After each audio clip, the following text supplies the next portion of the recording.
Arthur Stace was a real mystery in Sydney for decades.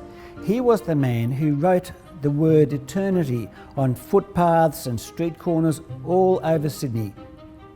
Arthur Stace was born in 1885 in Redfern, and he grew up in what we might call today a dysfunctional family. He didn't get much schooling, and he turned to petty crime at a pretty early age. By 1930, Arthur had spent a few short spells in jail for being drunk and disorderly, and he found himself one day at Regent Street Police Station down near Central Railway Station in front of a magistrate. The magistrate said, "Don't you realise I have the power to lock you up?"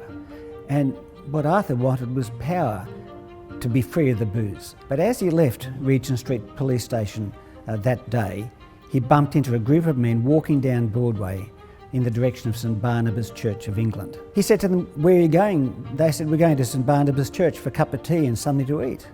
And so he thought, well, I'll give that a go, because you had to know in those days where to get something to eat or drink. Arthur found himself inside the old cavernous St Barnabas Church building with 300 or 400 men who'd all come for the same purpose.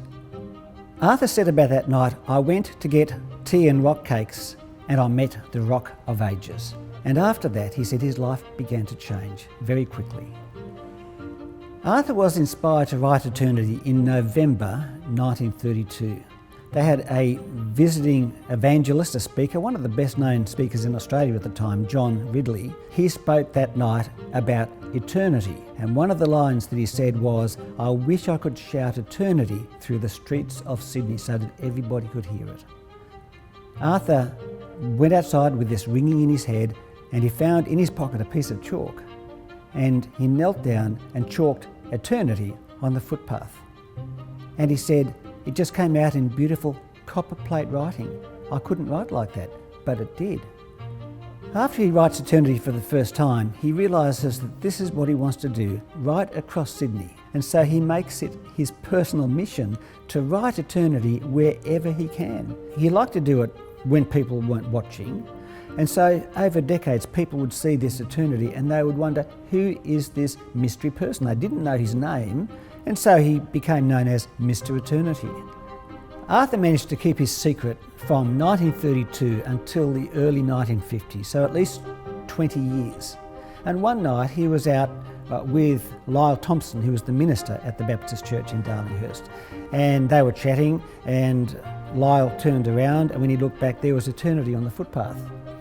So he suspected that Arthur must have done it because there was nobody else there. And he said, "Are you Mr. Eternity?"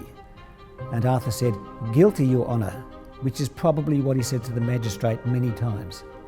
Once Arthur's identity was known, he didn't stop writing. So I think it would probably be true to say that he was Sydney's first and best known graffiti artist. Arthur thought that he must have written eternity at least 500,000 times. 1st of January 2000 was a big day for the word eternity, because the artistic organisers who put together the fireworks and the lights on the bridge had the word eternity in Arthur's handwriting in huge letters for not only the people of Sydney but billions of people around the world to see live on television.